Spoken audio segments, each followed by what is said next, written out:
ఇప్పుడే పూజ కంప్లీట్ చేసుకున్నాను. అందరూ బాగున్నారండి. అందరూ బాగుండాలని మనస్ఫూర్తిగా కోరుకుంటున్నాను. ఇక ఇదంతా కూడా న్యూ ఇయర్ రోజు వ్లాగ్ అనమాట. ఇక ఇప్పుడు టెంపుల్‌కి వెళ్తున్నాము. ఎప్పుడు మేము ఎవ్రీ ఇయరు న్యూ ఇయర్ రోజు, అలాగే కొన్ని ఉగాది ఇలాంటి రోజుల్లో మాకు బిట్రగుంట అని ఉంటదనమాట. అక్కడ వెంకన్న స్వామి ఉంటారు కొండపైన. మాకు చిన్న తిరుపతిలాగా. ఇంకా అక్కడికి వెళ్ళటం మాకు అలవాటు. ఇక పిల్లలు అందరం వెళ్దాం అనుకున్నాము. ఎప్పుడు కూడా వాళ్ళని కూడా తీసుకెళ్తా ఉంటాం. ముందు రోజు నైటు పిల్లల్ని అన్న వాళ్ళ అపార్ట్మెంట్‌లో బాగా సెలబ్రేట్ చేస్తున్నారని చెప్పి వచ్చి తీసుకెళ్ళాడు. నైటు 9కి అలా వచ్చి తీసుకెళ్ళన్నాడు. ఇంకా వాళ్ళు అక్కడే ఉన్నారు. ఇక మేమిద్దరం బయలుదేరుతున్నాం, నేను మా వారు. వీలైతే మీకు అక్కడ టెంపుల్‌ని చూపించడానికి ట్రై చేస్తాను. లోపల ప్రాంగణంలో తీయలేకపోయినా బయట నుంచి వ్యూ అంతా చూపిస్తాను. చాలా మంచి టెంపుల్ అనమాట. వీలైతే ఆ టెంపుల్ చూపించినప్పుడు చెప్తానులేండి. నెల్లూరు వైపు వచ్చినప్పుడు విజిట్ చేయాల్సిన ప్లేస్ అది. ఇక అక్కడికి బయలుదేరుతున్నాను. ఇద్దరం రెడీ అయ్యి ఇంక బయలుదేరుతాము అనంగా ఇంక పిల్లలిద్దరు వచ్చారు. అన్న వాళ్ళ ఇంటికి వెళ్ళున్నారనమాట ముందు రోజు నైటు. వాళ్ళ అపార్ట్మెంట్‌లో చాలా బాగా సెలబ్రేట్ చేశారట. ఇక పిల్లల్ని తీసుకెళ్దాము టెంపుల్ కంటే ఇంక వాళ్ళు ఇప్పుడొచ్చి ఇప్పుడే హెడ్ బాతులు చేసి రెడీ అయ్యేసరికి ఇంకా లేట్ అవుతది. మనం వెళ్ళిపోదామని చెప్పారు మా వారు. మళ్ళీ వచ్చాక బయటకి వెళ్ళేది ఉందనమాట మా వారికి, వేరే వర్క్ ఉంది. ఇక అందుకోసం బయలుదేరుతున్నాము. ఇక్కడ నెల్లూరు నుంచి మేము వెళ్ళే ప్లేస్‌కి 45 మినిట్స్ నుంచి 1 అవర్ వరకు టైం పడతదనమాట. నెల్లూరుకి, కావలికి మధ్యలో ఉంటదండి. బిట్రగుంట గ్రామము. బోగోలు మండలం కిందకొస్తది. హైవేలోనే ఆర్చ్ కనిపిస్తది. ఎప్పుడైనా మీరు నెల్లూరు వైపు ఇట్లా విజిట్ చేసేటప్పుడు పుణ్యక్షేత్రాలు ఏదైనా సందర్శించే ఈ ఇంట్రెస్ట్ ఉండేవాళ్ళు తప్పకుండా ఈ క్షేత్రాన్ని కూడా విజిట్ చేయండి. చూడండి. చూడాల్సిన ప్లేస్ అనమాట. ఎందుకంటే ప్రపంచ ప్రఖ్యాతిగాంచిన శ్రీ ప్రసన్న వెంకటేశ్వర స్వామి టెంపుల్స్‌కి సంబంధించిన క్షేత్రాల్లో ఈ క్షేత్రం కూడా ఒకటనమాట. ఈ క్షేత్రానికి బిలకూట క్షేత్రం అంటారు. ఇక్కడేంటంటే పురాణ కథ ప్రకారం నారద మునీశ్వరుల వారికి శాప విమోచనం కలిగిందని చెప్తా ఉంటారు కథలో. ఇక్కడ హైవే నుంచి లెఫ్ట్ తీసుకుంటే గ్రామంలోకి ఎంటర్ అవుతామండి. మధ్యలో రైల్వే ట్రాక్ వస్తదనమాట. ఇదిగోండి మనం టెంపుల్‌కి చేరుకున్నాము. ఇట్లా మెట్ల మార్గం గుండా పైకి వెళ్ళొచ్చు. అలాగే వెహికల్స్‌తో కూడా పై వరకు వెళ్ళే వెసులుబాటుంది. ఇక్కడ మెట్ల పూజ కూడా చేస్తా ఉంటారండి. ఎక్కడెక్కడి నుంచో వస్తారు. పొద్దున్నైతే చాలా మందొచ్చుంటారు.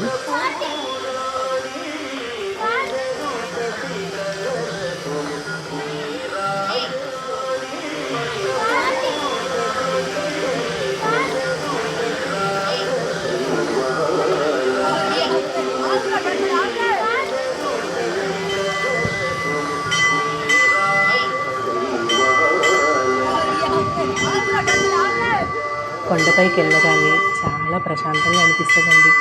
ఇటు ఉత్తరం వైపు, తూర్పు వైపు 2 వైపులా కూడా ఇలా పెద్ద గాలి గోపురాలుంటాయనమాట. తూర్పు వైపుది ఇప్పుడు మళ్ళీ కన్‌స్ట్రక్షన్ జరుగుతా ఉందక్కడ. ఇంకా అటువైపు వ్యూ నేను చూపించలేకపోయాను మీకు. ప్రాంగణం అంతా కూడా చాలా బాగుంటది. ఇక్కడుండే టెంపుల్ సంతాన వేణుగోపాల స్వామి అండి. ఇక్కడ కనిపిస్తుంది కదా చిన్న టెంపులు. ఇక అలాగే ఆంజనేయ స్వామి కూడా ఉంటారు. ఇక మేము మంచిగా దర్శనం చేసుకొని రిటర్న్ అయ్యి వస్తూ ఉంటే ఇక్కడ శశి అన్నయ్య వాళ్ళు కనిపించారండి. చెన్నై నుంచి వచ్చారు. ఎవ్రీ ఇయర్ వస్తారు. ఉదయాన్నే వచ్చేసున్నారు. ఇక్కడ మెట్లంతా పూజించుకుంటూ ఎళ్తున్నారు. అక్కకి మొక్కుందట. ఇక భారతి పసుపు రాస్తుంటే అక్క బొట్లు పెడుతున్నారు. ఇప్పుడు పెడుతున్నారు కదా! అక్క పేరు లక్ష్మి అక్క. ఇక పక్కనే కనిపిస్తున్నారు కదా పెద్దమ్మ, ఆ సింధు వాళ్ళ సొంత మేనత్తనమాట. ఇక సింధు వాళ్ళ కొడుకు, కోడలు వాళ్ళిద్దరు కూడా. ఇక ఎవ్రీ ఇయర్ వస్తారు. పిల్లలు ఆల్రెడీ పైకి కార్‌లో వెళ్ళిపోయి ఉన్నారట. నేను చూడలేకపోయాను వాళ్ళని. ఇంటికి రమ్మని పిలుస్తున్నాము. ఇంకా వీళ్ళు జొన్నవాడ, పెంచులకొని ఇవన్నీ కూడా చూసుకొని వెళ్ళాలి. ఈసారి వస్తాంలేమ్మా వీలుంటే చూస్తాము అని చెప్పారు. ఇంక అక్కడి నుంచి బయలుదేరి ఇంటికొచ్చేసరికి పిల్లలు, అన్న వీళ్ళందరూ కలిసి ఇలా ప్లాన్‌లు చేసుకో ఉన్నారు. బయటికెళ్దాము హోటల్‌కని చెప్పి. ఎందుకంటే మొన్న బాబు బర్త్‌డే రోజు కూడా ఎక్కడికెళ్ళలేదు కదా! అందుకోసం ఇలా ప్లాన్ చేసుకొని కూర్చో ఉన్నారు. ఇంకా వాళ్ళకి నచ్చినవన్నీ ఏవేవి కావాలో ఆర్డర్ చేసుకుంటున్నారు. అయితే ఈ హోటల్‌కొచ్చే ముందరండి 2 హోటల్స్‌కి వెళ్ళాము. ఎక్కడ ఖాళీ లేదండి అసలు. బయట వరకు జనాలు కూర్చోడానికి గూడా ప్లేస్ లేకుండా నిల్చో ఉన్నారనమాట. ఇక లాస్ట్‌కి ఇక్కడికి తీసుకొచ్చాడన్న. ఇక్కడ కూడా పర్వాలేదు బానే ఉంటాయి. ఇంకా చివరికి ఇక్కడికి రావాల్సొచ్చింది. అప్పటికి 3 అయిపోయింది. ఆ టైంలో గూడా ఇంకా వెయిటింగ్‌లో ఉన్నారు జనాలక్కడ. అంతా అసలు ఆ రోజు ఎవరు బహుశా ఇంట్లో ఏం వండుకున్నట్టు లేరు మాలాగే. ఇంకా అలా వెయిట్ జేసి, ఇంక భోంచేసి ఇంటికెళ్ళిపోయాము. పిల్లలు అక్కడ ఐస్ క్రీమ్ ఆర్డర్ జేసుకోవాలనుకున్నారు. కానీ మా వారికి హడావిడి అయిపోతుందని జెప్పి ఇంక బయలుదేరేసాము. అది ఆర్డర్ ఇచ్చింది కూడా రావడానికి చాలా టైం పడుతున్నింది. అనవసరంగా ఇంట్లో ఏదో ఒకటి చేసుకో ఉంటే పోయేదనిపించింది మాకు. ఇక అన్ని ఇంటికొచ్చాక పిల్లల కోసం ఐస్ క్రీమ్ ఆర్డర్ చేసున్నాడు. అవి కూడా చాలా సేపటి వరకు రాలేదండి. చాలా వెయిట్ చేయాల్సొచ్చింది. బాగా బిజీగా ఉన్నాయి ఆ రోజు హోటల్స్ అన్నీ కూడా. ఇంకా ఈలోగా అది బయట వస్తదేమోని ఇక్కడ వెయిట్ చేస్తా ఈ మొక్కలు చూస్తున్నాం నేను, సింధు. మొక్కలన్నిటికి కూడా బాగా నిండుగా మొగ్గలొచ్చేసున్నాయండి. కాకపోతే అది వెయిట్‌కి కొంచెం వాలిపోతున్నాయి. కుండీల కింద కూడా స్టాండ్‌లు పెట్టాలనుకుంటున్నాను. ఇవి ఆర్డర్ పెడితే అవి ఆ వెయిట్‌కి ఆపుతాయా లేదా అని ఆలోచిస్తున్నాను. అంటే ఇవి సిమెంట్‌వి కదా! చూస్తున్నాను ఆర్డర్ చేద్దామా అనుకుంటున్నాను. అయితే ఇవి కట్ చేసేయాలి. మళ్ళీ నిండుగా మళ్ళీ తర్వాత మొగ్గలొస్తాయి. అంటే ముందర ఇవన్నీ విచ్చుకున్నాక కట్ చేయాలనుకుంటున్నాను. సింధు అన్నీ ఒక స్టిక్ పెట్టి కట్టేసి అక్క బాగా వేలాడబడిపోతున్నాయి అని చెప్తుంది. ఈ చిట్టి రోజాలండి నేను నర్సరీలో తీసుకొచ్చినప్పుడు నార్మల్‌గా కాస్త చిన్న చిన్నవిగా బలహీనంగా ఉన్నాయి అసలు. ఇప్పుడు నేనిక్కడ పప్పు నీళ్ళు, బియ్యం నీళ్ళు ఇవన్నీ బాగా పోస్తుండేసరికి బాగా ముద్దగా మంచి నిండు కలర్‌తో బాగా పూస్తున్నాయండి. మొగ్గలైతే ఎన్నొచ్చున్నాయో అసలు. అవన్నీ బాగా పూసాక మళ్ళీ కట్ చేసేస్తాను మొత్తం కూడా. ఈ నాటు రోజా మాత్రం ఇది భలే ఎక్కువ ముళ్ళున్నాయండి. అసలు అటువైపు వెళ్ళాలంటేనే భయమేస్తుంది. ఆ మొగ్గలున్నాయి. అవి విరబూసేస్తే మొత్తం కట్ జేసేయాలి దాన్ని కూడా.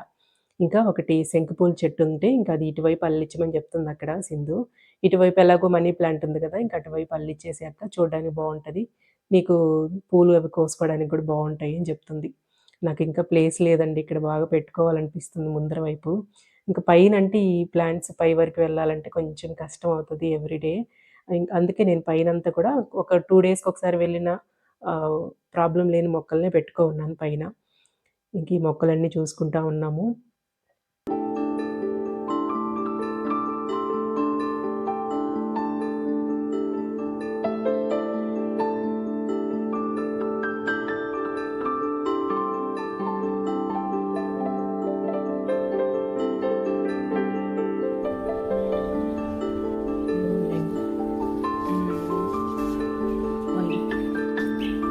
ఇవి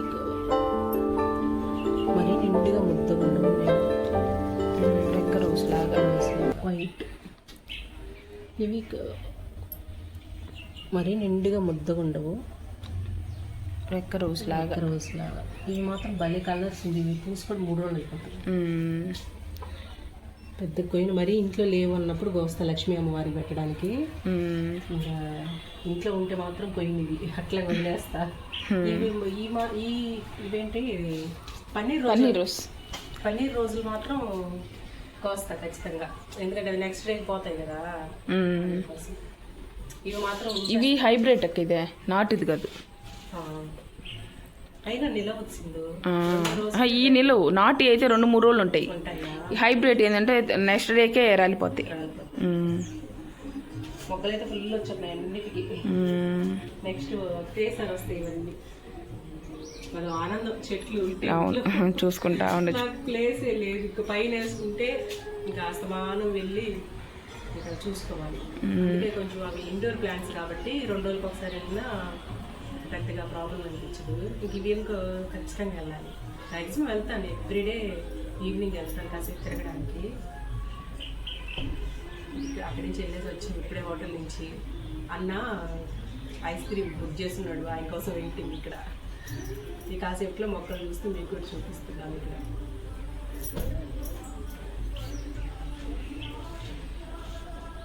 బాగా వాష్ చేయాలి ఇవన్నీ. దుమ్ము పట్టేస్తున్నాయి ఈగలు. మాకు ఇక్కడ నెల్లూరులో ఫుల్ దోమలు ఉంటాయి కదా. దోమలు ఇవి కూడా ఏమన్నా జంతువులు అనుకుంటున్నాయో మరి వీటి మీద వాళ్ళు ఉన్నాయి. ఈ ప్లాంట్కి కాయిన్ ప్లాంట్కి రెగ్యులర్గా వాటర్ ఇవ్వాలండి. ఒక్కరోజు మిస్ అయినా ఇట్లా ఇదిగోండి ఇట్లా వాలిపోతాయి. ఒక్కటే తీసుకున్నాను మొక్క. ఇంకా అన్నీ కొంచెం కొంచెం తీసి ఏర్లన్నీ అన్నిట్లో నాటాను. బాగా అన్నీ గుబురుగా వచ్చాయి. ఇది ఇంకా బాగా వచ్చింది చూడు. ఇది కూడా బాగా వచ్చింది. ఇది ఎందుకనో పాపం ఇది రాక ఏదో వచ్చి రానట్టుగా వస్తుంది. ఇది కూడా వచ్చేస్తుంది. ఇప్పుడు 3 ఉన్నాయి కదా, మెల్లమెల్లగా ఈజీ గ్రోయింగ్. కాకపోతే వాటర్ మాత్రం చూసుకొని ఇస్తూ ఉండాలి, లేదంటే వాలిపోద్ది బాగా. నీట్గా వాష్ చేయాలి ఇవన్నీ ఒకరోజు పని. మొత్తానికి 1 గంట తర్వాత వచ్చిందండి ఐస్ క్రీము. పిల్లలు గంట నుంచి వెయిట్ చేస్తూ ఉన్నారు. నేను ఈ వాయిస్ ఇచ్చేటప్పుడు కొంచెం మీకేదన్నా డిస్టర్బెన్స్‌లో, సౌండ్‌లు వస్తుంటే ఏమనుకోవద్దండి. ఇంట్లో వర్క్ జరుగుతా ఉంది ఒక పక్కన. ఇంకా తొందరగా వాయిస్ ఇస్తా ఉన్నానిక్కడ. ఇక పిల్లలు ఇక్కడ మేధాంషు ఇదేదో ఛానెల్ పెట్టాడండి. ఆ నేమ్ గుర్తులేదు నాకు ఛానెల్ నేము. చాలా బాగా మంచి ఇన్ఫర్మేషన్ ఇస్తున్నాడు ఆ అబ్బాయి. చక్కగా మనకంతా యూజ్‌ఫుల్ అయ్యేవి చెప్తున్నాడనమాట. అది నేను చూడలేదు సరిగ్గా ఛానెల్ నేము. ఇంకా ఈలోగా ఇంకో 2 వచ్చాయి. మొత్తానికి అందరూ ఒకేసారి తినాలని జెప్పి ఎదురు జూస్తా ఉన్నారు. ఆవురావురమంటూ. ఇక్కడ ఇది వెనిల్లా ఐస్ క్రీమ్ ప్లెయిన్ ఒకటి తెచ్చారు. ఇంకొకటి ఫుల్లు డ్రై ఫ్రూట్స్ ఫుల్‌గా ఉండేవి. ఓవర్ లోడెడ్ అంట నేమ్ గూడా. నిజంగానే చాలా ఎక్కువున్నాయండి డ్రై ఫ్రూట్స్. అంత చిన్న బాక్స్ 800 పడిందది. మేమంతా తిన్నాక అప్పుడు చెప్పాడు అన్న రేటు. అమ్మో! అంత రేటన్నా అని చెప్పి అంటే, ఎప్పుడో ఒకసారి ఏం గాదులేమ్మా అంటున్నాడన్న. మేధాంషు పాపం ఇవాళంతా ఎంజాయ్ చేస్తున్నాడు కదా! ఇంక రేపొద్దున మళ్ళీ స్కూల్‌కి అదే హాస్టల్‌కి వెళ్ళాలంటే కొంచెం మళ్ళీ పాపం మారం చేస్తాడు. కొంచెం ఏడుస్తూ ఎళ్తాడు. మా అన్నయ్య వీడింకా మారలేదమ్మా. ఇంకా హ్యాపీగా ఎళ్ళట్లేదు అని జెప్తున్నాడు. నువ్వు ఇంకా ఎక్కువ బాధ పెట్టావన్న అమ్మని అని జెప్తుంటాను నేను. మా అన్న స్టోరీలు చాలా ఉన్నాయిలెండి. అవి అసలు అమ్మ ద్వారానే వినిపించాలి మీకు. చిన్నప్పుడు అన్నని రెసిడెన్షియల్ స్కూల్‌లో హాస్టల్‌లో జాయిన్ జేసిందమ్మ. ముప్పతిప్పలు పెట్టేవాడనమాట. ఆ స్టోరీలయితే చాలా బావుంటాయి. అమ్మతో చెప్పిస్తాను మీకు ఈసారి ఊరెళ్ళినప్పుడు. ఇంకా నువ్వింకా ఎక్కువ చేస్తే వాడన్నా కాస్త పాపం కాసేపు అట్లా మొఖం నల్లగా పెట్టుకొని ఎళ్ళిపోతున్నాడు అని చెప్తున్నానక్కడ. ఇంకా ఫుల్‌గా ఎంజాయ్ చేశారు.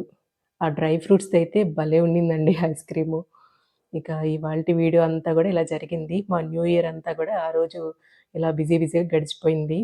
ఇక ఇవాల్టి వీడియో ఎలా ఉంది అనేది తప్పకుండా కామెంట్ చేయండి. నచ్చుంటే ఒక లైక్ చేసి మన ఛానెల్‌ని సబ్స్క్రైబ్ చేసుకోండి. ఉంటానండి. Thank you.